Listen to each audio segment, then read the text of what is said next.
नमस्कार। Corona update सम्बन्धी विशेष कार्यक्रममा यहाँलाई हार्दिक स्वागत छ। म हुँ प्रकाश गरे। कोरोना भाइरसको संक्रमण नेपालमा फात्तै बढिदिएको छ र यो भाइरसको संक्रमण बढिसकेपछि त्रास पनि फैलिएको छ। आजबाट सरकारले विशेष सुरक्षा रणनीति पनि अख्तियार गरेको छ। पुरानो पासहरू रद्द गरिदिएको छ। हिजो अस्ति जजले प्रमुख जिल्ला अधिकारीको कार्यालयबाट सिडिओ कार्यालयबाट जसले पास लिएका थिए ती पासहरू पनि हटाएको छ र यसरी अब आवत जावतलाई नियन्त्रण गर्ने, मानिसहरूको आवत जावतलाई नियन्त्रण गर्दै त्यसपछि जहाँ कोरोना भाइरसको संक्रमण देखिएको छ त्यो ठाउँलाई सिल गर्ने, जहाँ आवत जावतलाई पनि बन्द गर्ने यस्तो रणनीति सरकारले अख्तियार गरेको छ। काठमाडौँमै देखिएको कोरोना भाइरसका संक्रमितहरूलाई एउटा ठाउँमा सीमित गरेर राखेको छ सरकारले र त्यसरी राखेको स्थललाई उसले सीमित गरिदिएको छ, सिलबन्दी पनि गरेको छ। काठमाडौँको चन्द्रगिरी नगरपालिका वडा नम्बर 9 लाई सिलबन्दी गरेको छ। त्यहाँ तरकारी पसलहरूसम्म पनि बन्द गरिदिएको छ भने भक्तपुरमा जो 2 जना मानिसहरू देखा परेका थिए कोरोना भाइरसबाट संक्रमित त्यहाँ पनि सरकारले सिल गरेको छ र काठमाडौँभन्दा बाहिरका स्थलहरू खास गरी रूपन्देही, नेपालगञ्ज, उदयपुर, वीरगञ्ज लगायतका स्थलहरूमा पनि सरकारले कडी कडाउ गरेको छ र त्यो ठाउँमा पनि कहीँ निषेधाज्ञा कहीँ सिलबन्दी गरेको छ। यसरी अब खुला रूपमा आवत जावत गर्दाखेरि निकै धेरै अप्ठ्यारो पर्यो भनेर सरकारले यस खालको काम गरेको र आजैको कुरा गर्नु हो भने पनि 2 जना व्यक्तिहरू आजै थप संक्रमित देखा परिसकेका छन् र यो थप 5 जना संक्रमित भएको भनेर सरकारले विज्ञप्ति जारी गरेको थियो। त्यसलाई उसले सच्याएको छ र उसले सच्याउँदै भनेको छ कि अद्यावधिक विवरण अनुसार कोभिड-19 का पुष्टि भएकाहरूको जम्मा संख्या 245 नै रहेको छ। पछिल्लो अद्यावधिक विवरण अनुसार 250 भएकोमा प्राविधिक कारणले पहिले नै पुष्टि भएका 5 जनाको विवरण पुनः रिपोर्टिङ भएको जानकारी गराउन चाहन्छु भनेर स्वास्थ्य मन्त्रालयका प्रवक्ताले जानकारी गराएका छन्। 250 पुगे संक्रमितको संख्या भनिएको थियो तर होइन रहेछ, सरकारले नै सच्याएको छ, 245 बनाएको छ। हिजो रातिसम्म 243 भएको थियो। बिहान 2 जना व्यक्तिहरूलाई थप संक्रमण भइसकेपछि यस 245 पुगेको छ र अब कोरोना भाइरसबाट संक्रमितहरूको संख्या यसरी दिनदिनै हत्तै बढिरहँदाखेरि त्रास पनि बढि नै रहेको छ। यो त्रास केवल नेपालमा मात्रै बढेको होइन दर्शकबिन, यो नेपालमा कोरोना भाइरसको संक्रमण यसरी हत्तै बढ्नुमा भारतको भूमिका रहेको छ। भारतमा जसरी कोरोना भाइरसबाट संक्रमित व्यक्तिहरूको संख्या बढेको छ त्यसले नेपाललाई असर गरेको छ। भारतमा 78,055 जना मानिसहरू यो भाइरसबाट संक्रमित भएका छन् र यो 24 घण्टाको बीचमा 136 जना मानिसको मृत्यु भएको छ भारतमा र अहिलेसम्म कुल 2551 जना मानिसको मृत्यु भएको छ भारतमा र यो 24 घण्टामा मात्रै 3763 जना नयाँ संक्रमितहरू देखा परेका छन् भारतमा। यसरी भारतमा यो संक्रमितहरूको संख्या देखा पर्दाखेरि यसको असर हामीलाई परेको छ र हामीलाई असर परेको भनेको जस्तो हिजोकै कुरा गर्ने हो भनेदेखि पनि बुटौलबाट नेपालमा करिब 200 जना मानिसहरू नेपाल प्रवेश गरेको कुरा आएको छ भनेदेखि बाँकेमा पनि करिब 200 जना मानिसहरू नरेनापुर गाउँपालिकाबाट प्रवेश गरेको कुरा आएको छ भने 2-3 दिन अघिको कुरा हो कञ्चनपुरबाट 70 जना मानिसहरू नेपाल प्रवेश गरेका छन् भारतीय नाकाबाट। सिलबन्दी भनिएको छ, सिलबन्दी गरिएको भनिएको छ, सीमा नाका बन्द गरिएको भनेको छ तर विभिन्न ढङ्गबाट भारतबाट नेपालमा मानिसहरू प्रवेश गरिरहेका छन् र उनीहरूमध्ये कतिपयलाई क्वारेन्टाइनमा राखिएको छ र जो मानिसहरू देखिने गरी आएका छन् जसको रिपोर्ट भएको छ उनीहरू क्वारेन्टाइनमा बसेका छन्, जसको रिपोर्ट भएको छैन लुकीछिपी आएका छन् उनीहरू अलग ढङ्गबाट बसेका छन् र कतिपय स्थलमा स्थानीयले कम्प्लेन गरिसकेपछि ती मानिसहरूलाई क्वारेन्टाइनमा राखिएको छ। स्थिति अलिकति भयावहपूर्ण बढेको छ र काठमाडौँसम्मै पनि यसरी कोरोना भाइरसबाट संक्रमितहरू देखिसकेपछि फेरि सजगता अपनाउने पुरानै लयमा अब फेरि नेपाल फर्कन थालेको छ र यो पुरानै लयमा फर्किनु हुँदाखेरि लकडाउन राखिएको छ, लकडाउन गरिएको छ र पनि कोरोना भाइरसबाट सङ्क्रमित मानिसहरू बढिरहेका छन् भन्नु यसको मतलब के हो भन्ने कुरालाई गम्भीरतापूर्वक लिएको छ र मानिसहरू भारतदेखि काठमाडौँसम्म पनि आइपुग्ने अवस्था कसरी बनेको छ, ठाउँ ठाउँमा चेक जाँच किन गरिएको छैन, यस्ता यावत प्रश्नहरू रहेका छन् र यो प्रश्न सँगसँगै अब एउटा अर्को पनि प्रश्न जन्मिएको छ कि चेक जाँच पनि उत्तिकै स्तरमा गरिनुपर्ने र चेक जाँचलाई धेरैभन्दा धेरै स्तरमा बढाउनु पर्ने र सँगसँगै चेक जाँच सँगसँगै वैकल्पिक उपायहरू पनि अप्नाउनु पर्ने, लकडाउन नत्र भने धेरै लामो लम्बिन सक्छ भनेर प्रश्नहरू गर्न थालिएको छ। यो प्रश्नको उत्तर पनि सरकारले दिनु परेको छ र काठमाडौँको अवस्था चाहिँ कस्तो छ अलिकति हामी कुराकानी गर्नेछौँ। हाम्रा सहकर्मी रमेश वाग्ले यति बेला सम्पर्कमा हुनुहुन्छ। रमेशजी, हजुर रमेशजी सुन्दै हुनुहुन्छ? हजुर प्रकाशजी, जस्तो अब आजबाट थप कडा गर्ने भनेको छ, पुरानो पासहरू पनि सरकारले रद्द गरेको र नयाँ पासहरू इस्यु गरेको भनेको छ र पुरानै लयमा भनेको लकडाउनको सुरुवाती चरणमा जस्तो खालको कडी कडाउ गरिएको थियो त्यस्तै खालको कडी कडाउ काठमाडौँमा गरिने भनिएको छ। तपाईँको अब्जर्भेसनमा कतिको कडाइ कडाउ गरिएको छ काठमाडौँमा? प्रकाशजी,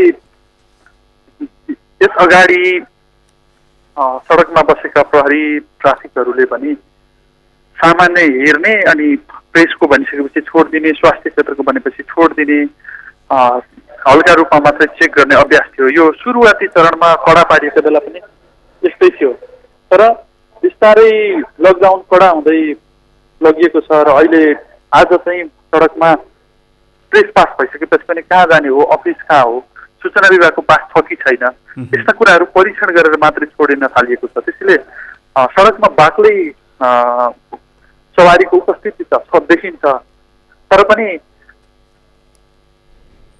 कडाइ गरिएको भन्ने कुरा चाहिँ बुझ्न सकिन्छ। जस्तो अब यो कडाइ गरिएको छ, कडाइ गरिँदाखेरि जस्तो चाहिँ अब हिजो अस्ति जसरी केही अफिसहरू खुल्ला गरेको, जस्तो ब्याङ्कहरू भयो, अन्य केही पसलहरू आदि इत्यादि, त्यस्तो चाहिँ कतिको खुल्ला छ?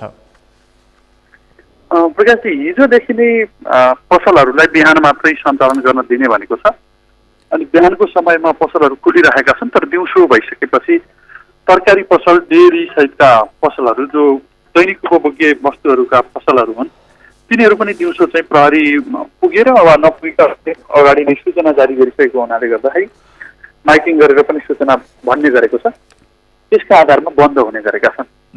अब जस्तो यसरी माइकिङ गरिएको छ, मानिसहरूले चाहिँ यसको पालना कति गरेका छन्?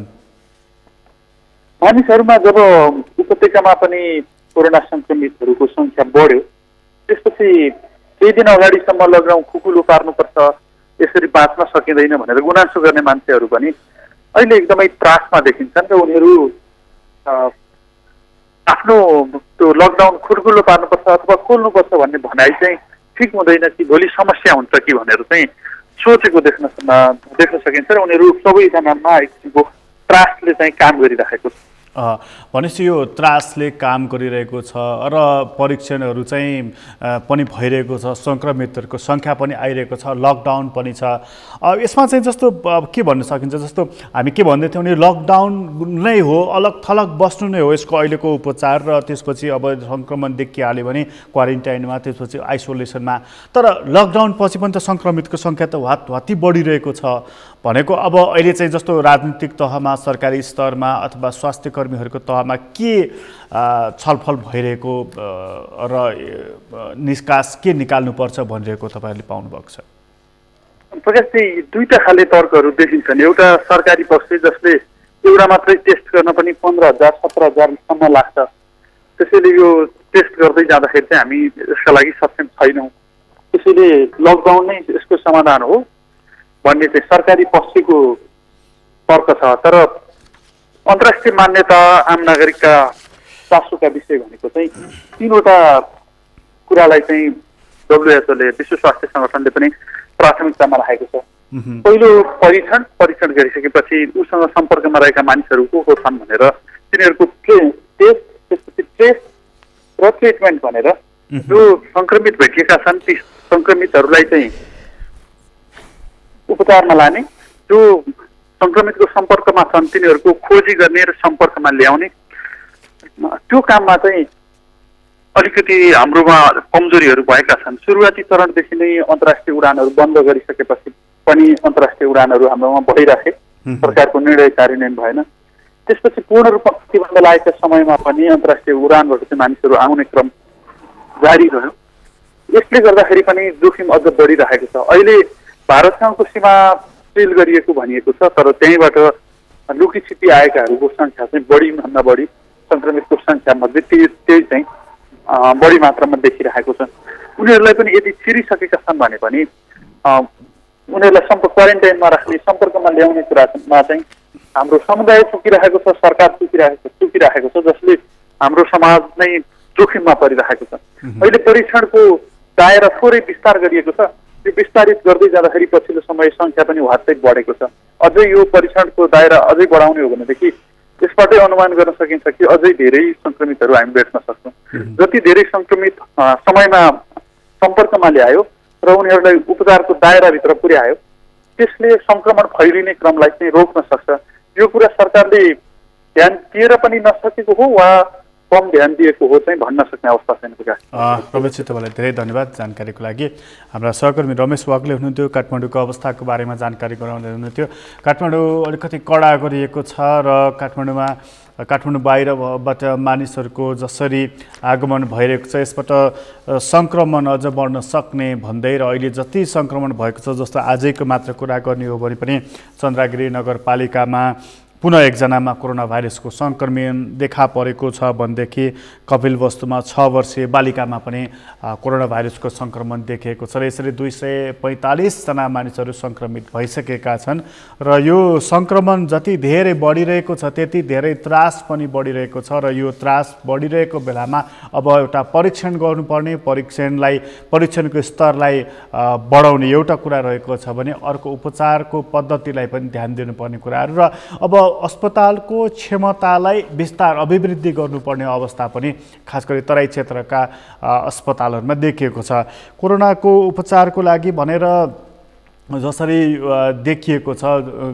यो कोरोना अस्पतालको, तर सङ्क्रमण बढेको छ। सङ्क्रमण बढेको हुनाले उपचार गर्नुपर्ने छ र उनीहरूलाई ल्याउनु पर्ने अवस्था छ भनेदेखि हाम्रो बेडको क्षमता पनि कम रहेको हुनाले त्यसलाई कसरी व्यवस्थापन गर्ने भन्ने कुरा चाहिँ ध्यान दिनुपर्ने कुरा रहेको छ। र कोरोना भाइरसबाट सङ्क्रमित मानिसहरूको अवस्था चाहिँ नेपालमा अलिकति फरक खालको देखिएको छ। जो मानिसहरू सङ्क्रमित भएका छन् उनीहरूलाई रोगको लक्षण देखिएको छैन। जो मानिसहरू सङ्क्रमित भएका छन् उनीहरूको स्वास्थ्य अवस्था पनि धेरै गम्भीर प्रकारको देखिएको छैन र अधिकांश मानिसहरू जो बिरामी भएका छन् उनीहरू निको भएर घर गएका छन्।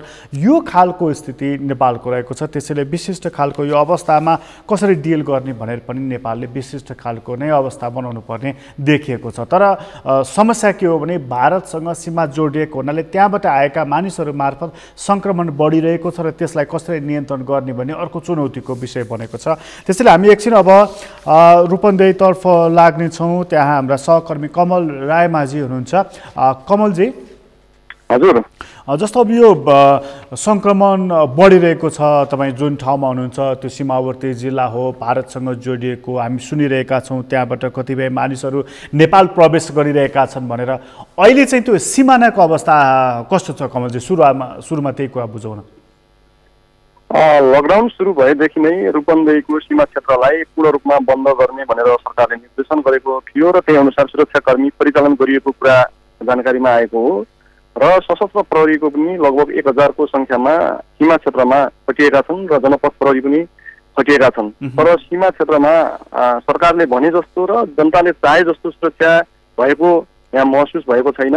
तपाईँले अहिले हेर्नुभयो भने रूपन्देहीमा 28 जनालाई कोरोना सङ्क्रमित भएका छन्। हिजो मात्रै 12 जना थपिएका छन्। यी सबै भारतबाट 28 जनामा 27 जना नै भारतबाट लुकीछिपी भागेर आएका मानिसहरू हुन् र यसले पनि सीमा सुरक्षा त्यति मजबुत छैन भन्ने कुरा यसले देखाउँछ।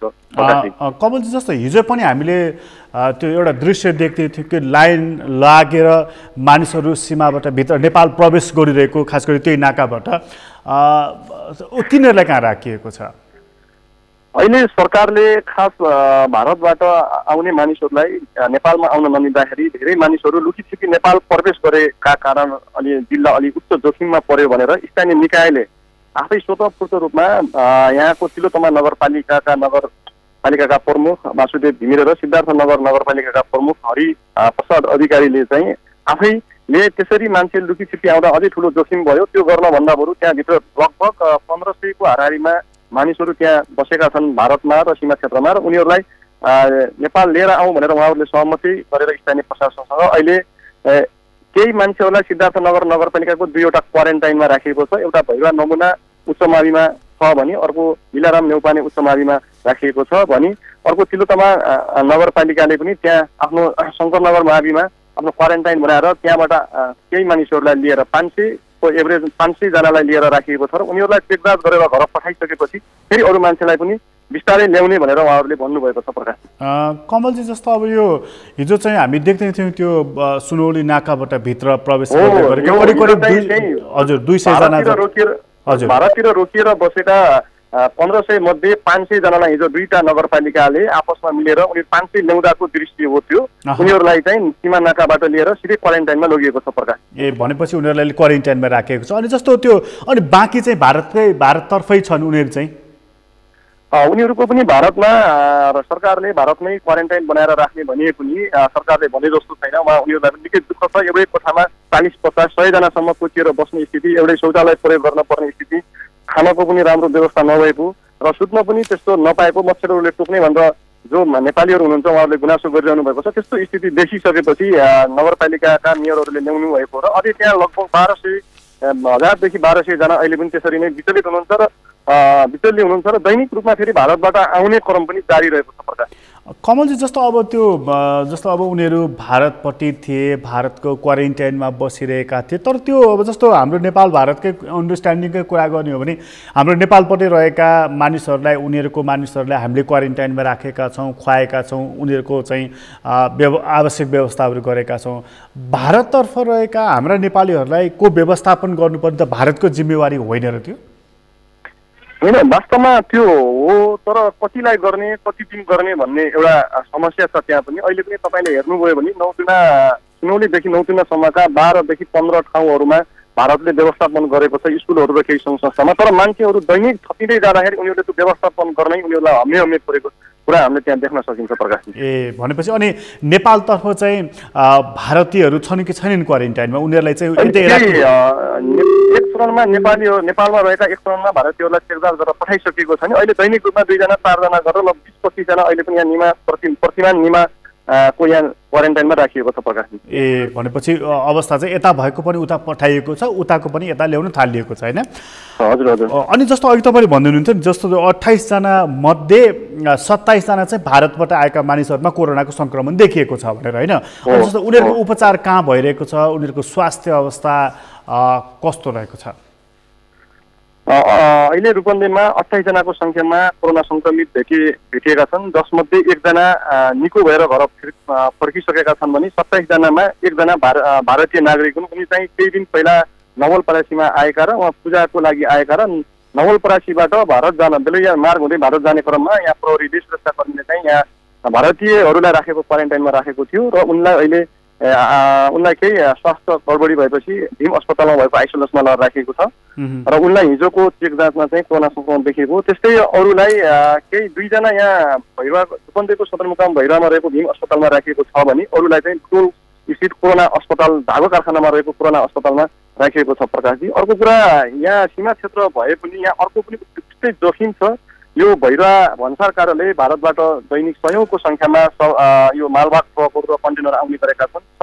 एभरेज 100 आउँदा पनि दैनिक 200 जना चालक र सहचालक गरेर दैनिक 200 जना उनीहरू नेपाल भित्रिरहेका छन्। उनीहरूलाई उपयुक्त सुरक्षाको अपनाउनु पर्ने सुरक्षा सम्बन्धी कुनै पनि अपनाइएको छैन र उनीहरूलाई सामान्य रूपमा चेकजाँच गरेर नेपाल भित्राउने गरिएको छ। नेपाल भित्रिसकेपछि उनीहरूले यहाँ आफूले चाहिन पर्ने सामानहरू होटलहरूमा गएर चिया खाने, पान पसलमा पान खाने, त्यस्तो गर्दाखेरि अझै सङ्क्रमण बन्न सक्ने सम्भावना देखिएको छ। अहिलेसम्म क्वारेन्टाइनकालाई मात्रै चेक गरिए पनि त्योभन्दा बाहिरकालाई चेक नगरिएकाले पनि धेरै सङ्ख्यामा अझै कोरोना बढ्ने रूपन्देहीमा त्यस्तो आकलन गरिएको छ। प्रकाश कमलजी, जस्तो तपाईँले बडा गम्भीर कुरा गर्नुभयो अहिले, जस्तो पान खाने, यो घुम्ने, पसल जाने, मतलब तिनीहरूलाई अनुमति चाहिँ किन दिएको छ त त्यसरी?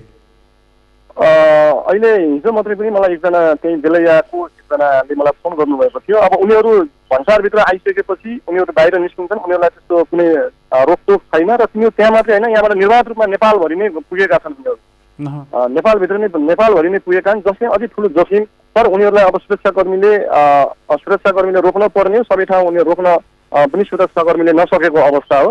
हामीसँग त्यति धेरै सुरक्षाकर्मीले पनि सबै ठाउँ पुगेर रोक्न सक्ने सम्भावना पनि छैन र त्यस कारणले उनीहरूलाई कसले रोक्ने भन्ने हो। र मान्छेको माग के हो भने जति पनि सामानहरू ट्रकहरू आउँछ उसलाई भन्सार बिन्दुमै अनलोड गर्न पठाएर त्यहीँबाट फर्काउनुपर्छ भन्ने यहाँको स्थानीयहरूको माग पनि छ। उनीहरू देशभित्र पुग्दाखेरि धेरैजनालाई सङ्क्रमण हुने हो। अर्को कुरा, यो सङ्क्रमित जति पनि छन् त्यसमा अधिकांश चाहिँ नेपालमा आउने यिनै ट्रक र कन्टेनरमा बसेर आएका छन् नौतुनासम्म। नौतुनामा आइसकेपछि त्यहाँको सुरक्षाकर्मीले त्यहीँ झारेको छ र उनीहरू नेपालमा लुकीछिपी आएका छन्। र त्यसरी आउँदाखेरि यिनी यहाँ आउने तिनी सवारी त्यो कन्टेनरका चालक र सहचालकलाई पनि कोरोना भएको हुन सक्ने आशंका पनि छ प्रकाश। किनभने त्यही कन्टेनरमा आएका मानिसमा कोरोनाको सङ्क्रमण देखेपछि चालक र सहचालकलाई पनि छ भनेर आशंका गर्नु त स्वाभाविक नै हो। तर उनीहरूको परीक्षण त गरिएको छैन नि, होइन कमलजी? हो, गरिएको छैन। उनीहरूलाई गरिएको पनि छैन। उनीहरू नेपालमा आएर जहाँ जहाँ उनीहरू जान्छन् त्यो स्थानमा पनि गरिएको छैन। तपाईँलाई मानौ कुनै खाद्य लिएर आउने इन्डियाको कन्टेनरले यहाँको खाद्य भण्डारमा जान्छ, त्यहाँ जाने बित्तिकै त्यहाँ 10-15 जना त्यहाँ लेबरहरू हुन्छन्, तिनीहरूसँग उसको ससङ्गत हुन्छ, त्यस्तै त्यहाँका अरू मान्छेहरूसँग हुन्छ। त्यो कारणले धेरै सङ्ख्या बढ्न सक्ने अनुमान पनि गर्नु सक्छ। कमलजी, जस्तो अब त्यो जुन सवारी साधन जस्तो सामानहरू राखेर चाहिँ ल्याइन्छ नि, त्यो बेलैया नाका हुँदै सुनौली हुँदै, त त्यो जस्तो हाम्रो सिमानामा आइसकेपछि त्यो सवारी साधन अनि उनीहरूले ल्याएको सामानमा त्यो कोरोनाको सङ्क्रमण नहोस्, भाइरसहरू त्यहाँ नरहोस् भनेर त्यहाँनिर जस्तो सेनिटाइज गर्ने त्यस्तो कामहरू गरिएको छ कि छैन सिमानामा?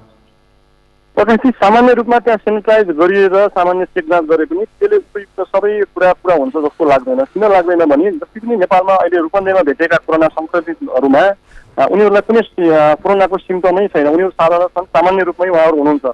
उहाँलाई ज्वरो आउने, पोखी लाग्ने, होइन, उहाँहरूलाई यो घाँटी दुख्ने कसैलाई पनि नभएको कारणले गर्दा उनीहरूलाई सामान्य ज्वरो चेक जाँच गरेर ल्याउने गरिएको छ।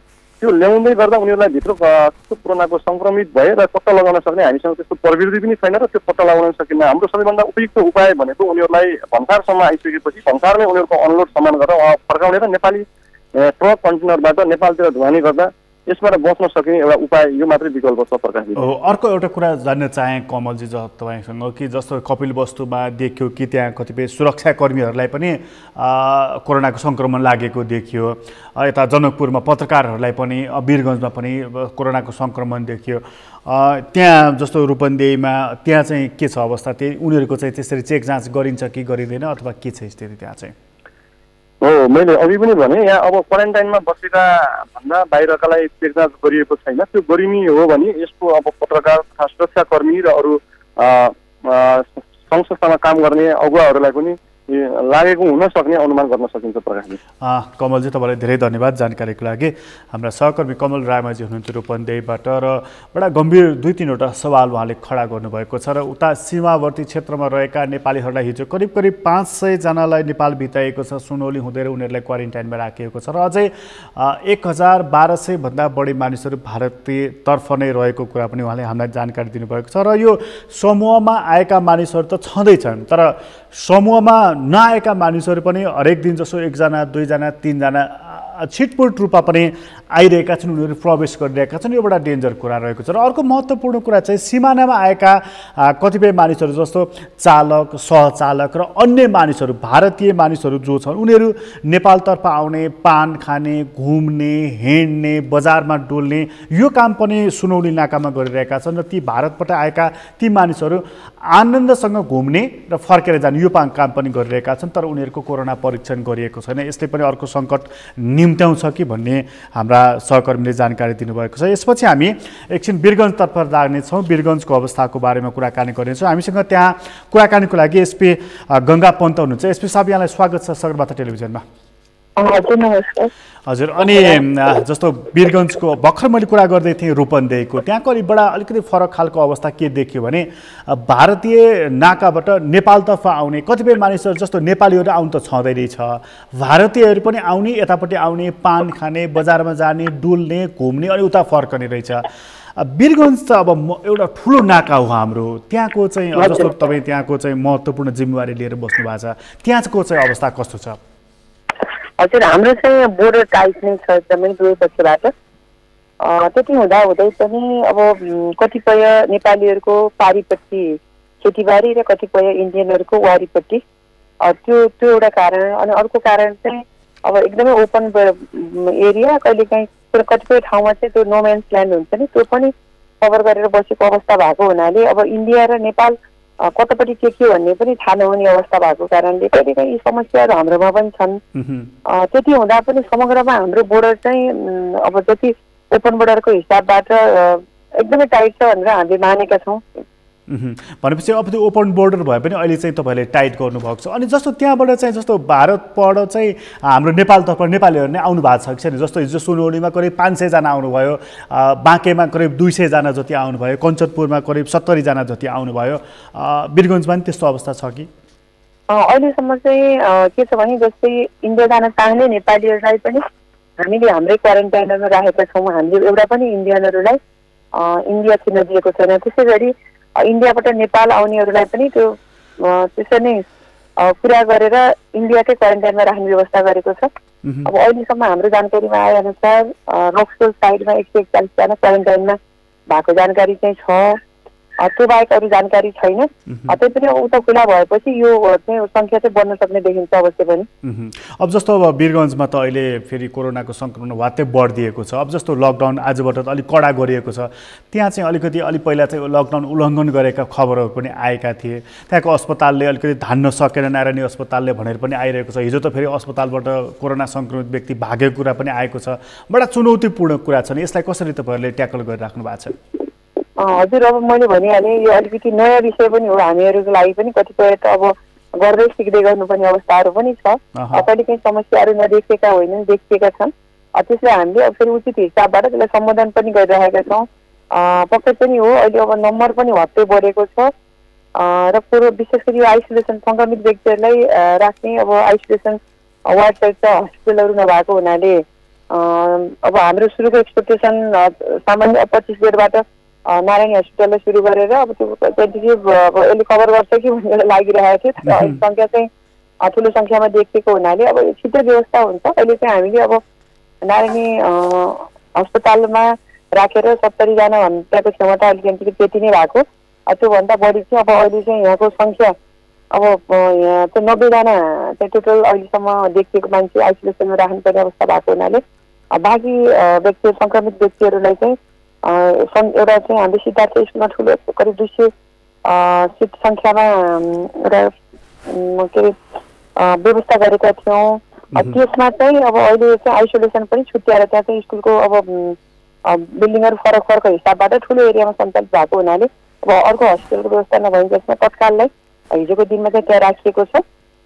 क्वारेन्टाइनमा नै क्वारेन्टाइनलाई आइसोलेसनको मतलब सेमी आइसोलेसनको रूपमा राखेर छिटो व्यवस्था हुन्छ। त्यो मिटिङहरू पनि भइरहेको छ, स्थानीय तहसँग पनि समन्वय भइरहेको छ। हजुर, अनि जस्तो अब अर्को एउटा कुरा नि, जस्तो अब यो कपिलवस्तुमा देखियो कि त्यहाँ त सुरक्षाकर्मीहरूलाई पनि कोरोना भाइरसको सङ्क्रमण देखियो। किनभने फ्रन्ट लाइनमा त अहिले कि स्वास्थ्यकर्मी कि सुरक्षाकर्मीहरू नै अगाडि हुनुहुन्छ। वीरगञ्जमा चाहिँ अब जस्तो तपाईँले आफ्नो कमान्डमा रहेका साथीहरूलाई चाहिँ त्यसबाट जोगिनुको लागि कस्तो सुरक्षात्मक अवस्थाहरू अप्नाइराख्नु भएको छ?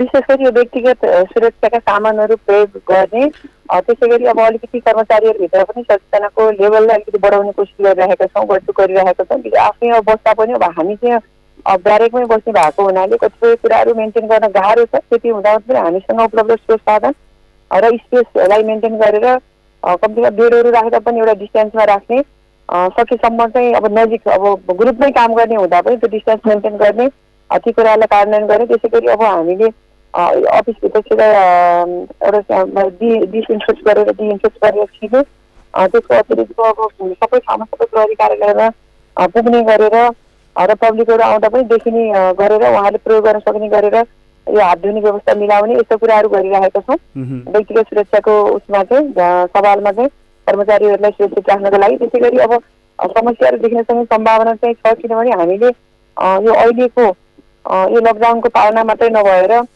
सम्पूर्ण अब नेपाल प्रहरी चाहिँ झनै अब अन्य सुरक्षा एजेन्सी भन्दा पनि सबैभन्दा पहिला चाहिँ डिल गर्नुपर्ने एजेन्सी भएको हुनाले अझै बढी सम्भावना सङ्क्रमित हुने सम्भावना रहने कुरालाई मध्यनजर गरेर भित्रै पनि अब हामीले यिनको समस्या देख्यो भने क्वारेन्टाइन राख्ने व्यवस्थाहरू पनि गरेका छौँ र परीक्षण पनि बिस्तारै हामीले झन्डै अब 76-77 जना चाहिँ गरेका छौँ। अहिलेसम्म रिपोर्ट प्राप्त भएको रिपोर्टमा चाहिँ पोजिटिभ देखिएको छैन। त्यसैले हुन सक्ने कुरालाई चाहिँ हामीले मध्यनजर गरेर त्यसको तयारी पनि गरेको अवस्था चाहिँ छ।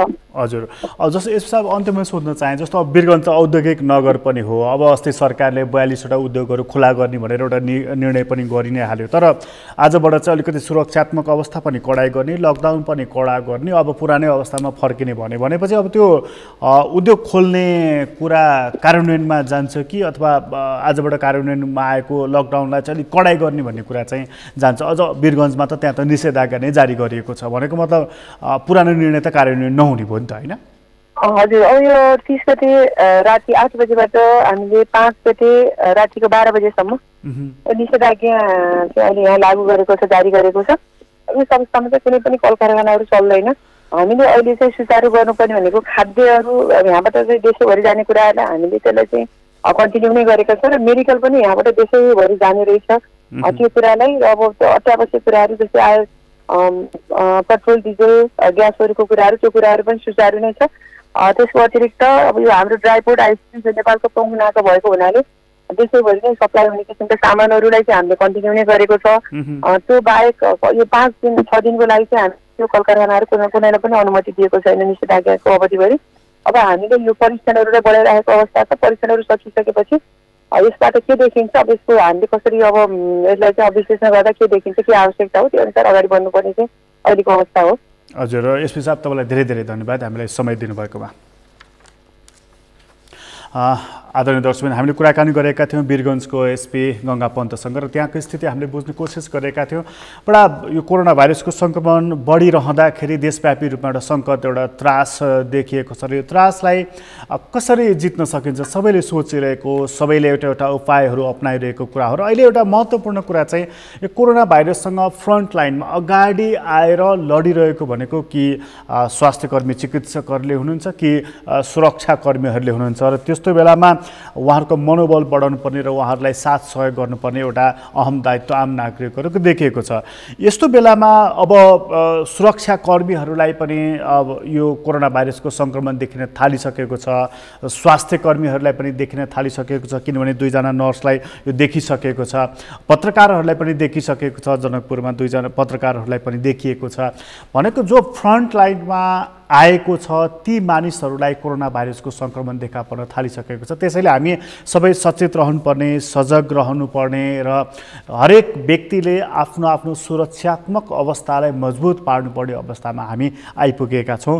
बडा समय बेग्लै प्रकारको भएको छ। कुनै बेला मानिस सामाजिक प्राणी हो भनेर मानिससँगको सम्बन्धलाई अझै स्थापित गर्ने कुरा हामी गरिरहेका थियौँ। अहिले मानिसको लागि मानिस नै बैरी भइरहेको यो अहिलेको अवस्था छ। मानिसबाट मानिस भाग्नु परेको यो बडा अनौठो र बडा टिस्ट लाग्दो अवस्था यति बेला रहेको छ। त्यसैले हामीले अब भावनामा बगेर होइन, यो रोगलाई जित्नको लागि अलग थलग भएर मात्रै सक्छौँ। त्यस्तो बेलामा हामी आज कुराकानी गरिरहेका छौँ र यो वीरगञ्जपछि एकछिन हामी पाल्पातर्फ लाग्नेछौँ। पाल्पामा हाम्रा सहकर्मी किरण कौशल हुनुहुन्छ। किरणजी, प्रकाशजी भनौँ न। हजुर, पाल्पाको चाहिँ जस्तो आजबाट अझ थप कडाइ गरिने भनेको छ, देशभरि नै काठमाडौँमा अलिक कडाइ गरिएको छ, पाल्पामा चाहिँ कसो छ? प्रकाशजी यहाँले भने जस्तै देशभरि कडाइ गर्ने क्रममा पाल्पामा पनि आज कडाइ नै गरिएको छ। खास गरी पाल्पामा सवारी साधनहरू चल्ने अवस्था अहिले छैन र हिजोदेखि सरकारले आजदेखि लागू हुने गरी सबै पासहरू खारेज गरेको कारणले अहिले सुरक्षाकर्मीहरू सडकहरूमा तैनात भएको देखिन्छ, जसले गर्दा लकडाउनको अनुभूति धेरै पछाडि भएको महसुस चाहिँ आज गर्न सकिन्छ, पहिलो कुरा।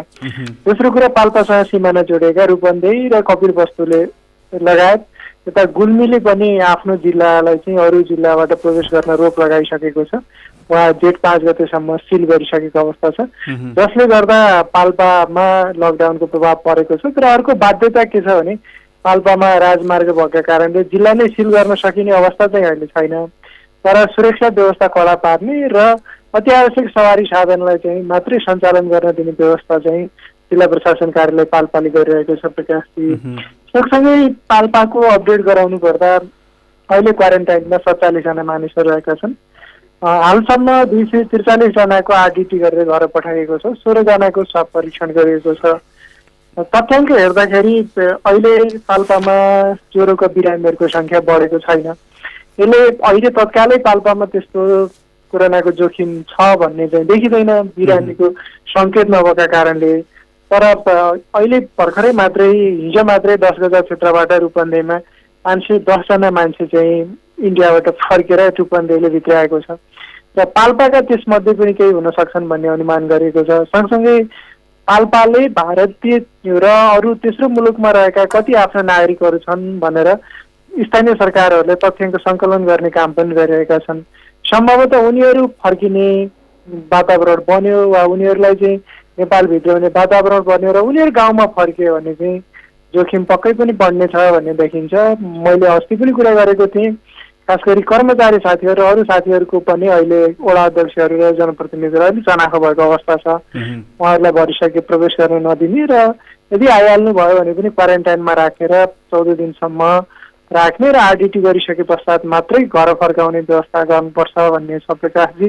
अहिले पाल्पाको लकडाउनको अवस्था र कोरोनाको अपडेट हेर्दा वर्तमान अवस्थामा सन्तोषजनक मान्न सकिन्छ, तर यो क्रम देशभरि नै बढेको हुँदा पाल्पा पनि जोखिममै छ भन्ने हामीले आकलन गरेका छौँ। किनभने सीमावर्ती क्षेत्र सँगसँगै यता पूर्वी रामपुर क्षेत्र पनि एक खालले सीमा जोडिएको क्षेत्र भएको कारणले अलिकता जोखिम छ कि भन्ने छ। रामपुर क्षेत्रबाट केही स्वाब सङ्कलन गरेर राष्ट्रिय प्रयोगशालामा लिएर गएको जानकारी प्राप्त भएको छ। यद्यपि त्यसको रिपोर्ट पनि आइसकेको छैन प्रकाश। भनेपछि हिजो अस्ति जुन अलिकति खुकुलो देखिएको थियो, लकडाउन आजबाट टाइट भएको छ र हिजो अस्ति जुन हामी कुरा गर्दै थियौँ नि कि अलिकति बजारहरू खुला भएको, मानिसहरू आवत जावत गरेको, कतिपय सन्दर्भमा त व्यवस्था गरेको र साना साना उद्योगहरू खुलेको, ती कुराहरू अब त्यसपछि आजबाट त बन्द भयो होला नि? बन्द हुने तयारीमा छन् प्रकाशजी। खास गरी प्रशासन भन्दा पनि मानिसकै अलि हेल्चेक्रे केही हुँदैन जस्तो, नडराए जस्तो होइन, प्रहरीले भन्दा पनि नटेरे जस्तो, अटेर गरे जस्तो होइन, राजमार्गमा पनि इभिनिङ वाक मर्निङ वाकका नाममा हिन्डुल गरे जस्तो देखिन्थ्यो। तर जब रूपन्देही र कपिलवस्तुमा कोरोना सङ्क्रमणको सङ्ख्या बढ्यो त्यसपछि मानिसमा बल्ल मनोवैज्ञानिक त्रास देखिन थालेको वा रूपन्देही र कपिलवस्तुबाट ल्याउने तरकारीहरू ल्याउन छाडेको होइन, उनीहरू बजार निक्लिन छाडेको यस्तो अवस्था देखिन्छ। तर यो खाद्यान्न किन्ने समय चाहिँ बिहान 9 देखि 11 बजीसम्म कायम गरिएको छ।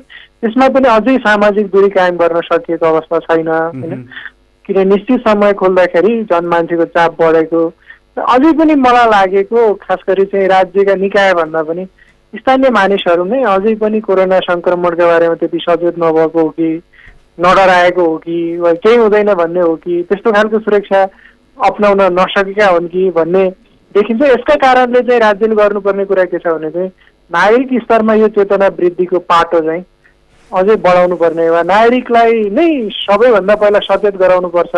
नागरिकबाट नै रोकथामका उपायहरू आफै अपनाउने किरणजी जस्तो तपाईँ जुन भन्दै हुनुहुन्छ यो नागरिक चाहिँ सचेत नभएर हो उनीहरू चाहिँ बाहिर निक्लेका, हल्लाखल्ला गरेका, बाटोमा हिँडेका कि हेपेर अथवा व्यवस्था भनौँ न एक किसिमको के फरक पर्छ र हामीलाई त एक त लाग्दैन, लाग्यो भने पनि केही हुँदो रहन्छ भनेर मतलब होइन, त्यो कारणले अलिकता हेल्चेक रे वा केही हुँदैन भन्ने आफूमा डर बन्द नभएको भन्ने कि के भन्ने हो। त्यस्तो अवस्थामा चाहिँ जस्तो अब सरकारले भनेको चाहिँ एक जिल्लाबाट अर्को जिल्लामा पनि बन्द गर्ने भनेको नि अहिले तपाईँले भन्दै हुनुहुन्थ्यो नि। अब पाल्पामा त राजमार्ग पनि छ, त्यहाँबाट यता पोखरा आउने पनि कुरा भयो, गुल्मी जाने पनि कुरा भयो, रूपन्देही झर्ने कुरा पनि भयो। भनेपछि त्यहाँ चाहिँ एक जिल्लाबाट अर्को जिल्ला बन्दको नीति चाहिँ पाल्पामा चाहिँ लागू भएन त्यसपछि? पाल्पाले आफै निर्णय गरेका छैन प्रकाशजी होइन, तर गुल्मीले चाहिँ एक जिल्लाबाट अर्को जिल्लामा नजाने निर्णय हिजो मात्रै गरेको छ, रूपन्देहीले गरेको छ होइन, सेङ्जाले त्यो निर्णय गरेको छैन। तर अब अरू जिल्लाले गरिसकेपछि पाल्पाले नगरे पनि स्वतः त्यसको प्रभाव त पाल्पामा परि नै हाल्ने भयो। त्यसो भने राजमार्गमा अहिले तपाईँले हेर्दाखेरि चाहिँ कतिको सवारी साधनहरू गुडेको देख्नुहुन्छ अथवा गुडेका छन् भने कस्ता प्रकारका सवारी साधनहरू चाहिँ गुडेका देख्नुहुन्छ? तुलनात्मक रूपमा आज चाहिँ त्यस्तो देखिँदैन प्रकाशजी होइन। अब खाद्यान्नका केही ट्रकहरू, दुधका गाडीहरू होइन, जुन राज्यले अति आवश्यक सेवाभित्र आएका सवारी साधन मात्रै गुडेका छन्, त्यो बाहेक अरू चाहिँ गुडेको छैन। र आज मैले प्रहरीका साथीहरूसँग पनि कुरा गर्दा होइन सर हामीलाई आज कडा निर्देशन छ, अब कसैलाई पनि छोडिँदैन भनेर खास गरी मोटरसाइकल चालकहरू पनि चोर बाटोबाट हिँड्ने वा विभिन्न बहाना औषधिका नाममा वा बिरामी भेट्न जाने नाममा वा घरमा केही दुःख बिरामी परेको छ भन्ने नाममा वा सरकारी कार्यालय वा ब्याङ्कमा जागिर खान जानुपर्छ भन्ने नाममा चाहिँ अलि बढी दुई बाहिर सवारी साधनको दुरुपयोग थियो। त्यसलाई पनि रोक्ने प्रयास चाहिँ जिल्ला प्रशासनले आज चाहिँ गरेको छ। प्रकाश किरणजी, तपाईँलाई धेरै धन्यवाद जानकारीको लागि। हाम्रा सहकर्मी किरण कौशल हुनुहुन्थ्यो पाल्पाबाट र पाल्पाको स्थिति अलिकति फरक खालको उहाँले बडा वर्णन गर्दै हुनुहुन्थ्यो कि जसरी अटेरी गरिरहेका थिए मानिसहरूले नटेरिरहेको व्यवस्था गरेको जस्तो अहिले चाहिँ सुरक्षाकर्मीहरूले निकै कडाइ गरेका छन्, जसले गर्दाखेरि आवागमन अलिकति ठप्प पारिएको छ। गुल्मीमा बन्द गरिएको छ, अर्घाखाँचीमा बन्द गरिएको छ, मतलब एक जिल्लाबाट अर्को जिल्लामा जाने बाटोहरू बन्द गरिएको छ। यो नेपालको कुरा हो र नेपालमा कोरोना भाइरसको सङ्क्रमण बढेपछि मानिस अलिकति सचेत हुन थालेका छन्। छिमेकी जिल्लाहरूमा बढेपछि अर्को जिल्ला पनि सचेत हुन थालेको छ र आफ्नै जिल्लामा सङ्क्रमित देखिन थालेपछि अनि बल्ल सचेत हुन थालेका छन्। मानिसको जात नै यस्तो हो कि जबसम्म आफूलाई पर्दैन तबसम्म उसले चेत्दैन भनेर मात्रै पुग्दो रहन्छ। यो खालको स्थिति नेपालमा देखिन थालेको छ। यो नेपालको कुरा गऱ्यौँ दर्शकबिन, हामीले विश्वकै एकछिन कुरा गर्ने हो भनेदेखि विश्वव्यापी रूपमा कोरोना भाइरसबाट सङ्क्रमितहरूको सङ्ख्या 44,25,000 पुगिसकेको छ र अहिलेसम्म यो रोगबाट मात्रै 2,97,765 जना मानिसहरूको मृत्यु भइसकेको छ। अब 3 लाख पुग्नको लागि जम्मै 3,000 करिब 2,500 मानिसहरूको मात्रै बाँकी रहेको छ। त्यसपछि यो रोगबाट मर्ने मानिसहरूको सङ्ख्या 3,000 पुग्नेछ। बडा गम्भीर अवस्था देखिएको छ, सङ्क्रमणको सङ्ख्या असाध्यै धेरै देखिएको छ र अमेरिकामा मात्रै 85,197 जना मानिसको मृत्यु भइसकेको छ। यो कुनै सानो सङ्ख्या होइन दर्शकबिन, किनभने 85,197 भनेको धेरै ठुलो सङ्ख्या हो र अमेरिका जस्तो देशको लागि त झनै ठुलो सङ्ख्या हो र त्यो देशमा यो 24 घण्टामा मात्रै 1,772 जना मानिसले ज्यान गुमाउनु परेको छ यही कोरोना भाइरसको कारणले गर्दाखेरि मात्रै र सङ्क्रमित मात्रै 14,30,348 जना रहेका छन्। र अमेरिकामा जसरी यो सङ्क्रमण बढिरहेको छ अलिकति मृत्युको दर चाहिँ 2-3 दिन यता अलिकति घटिरहेको छ अमेरिकामा र स्पेनमा पनि सङ्क्रमणको सङ्ख्या छ। मृत्युको सङ्ख्या त स्पेनमा निकै घटिसकेको छ, त्यहाँ यो 24 घण्टामा 184 जनाको मात्रै मृत्यु भएको छ भने यो अमेरिकाको पद चिन्ह चाहिँ अहिले रुसले समाउन थालेको छ। केही दिन यता हवात्तै बढेको छ, त्यहाँ 2,42,271 जना मानिसहरू सङ्क्रमित भइसकेका छन्। ढिलो सङ्क्रमण भयो र हवात्तै बढेको छ रुसमा र यो 24 घण्टामा 96 जनाको मृत्यु भएको छ भने अहिलेसम्म 2,212 जना मानिसको मृत्यु भइसकेको छ रुसमा।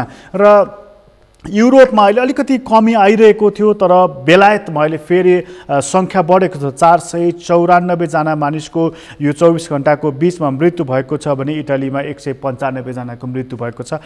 र हामी भन्दै आएका छौँ, हरेक दिन जस्तो भन्दै आइरहेका छौँ कि दक्षिण अमेरिकामा यो रोग फैलिन थालेको छ र दक्षिण अमेरिकाको पनि ब्राजिलमा अलि ठुलो समस्या देखिएको छ, जहाँ यो 24 घण्टामा मात्रै 754 जना मानिसको मृत्यु भएको छ। यो कुनै सानो सङ्ख्या होइन, ठुलो जनसङ्ख्या भएको देश हो ब्राजिल, तर 754 जना एकै रातमा मर्नु, एकै दिनमा मर्नु भनेको चान्चुने कुरा होइन र त्यहाँ अहिलेसम्म 1,89,157 जना मानिसको मृत्यु भइसकेको छ।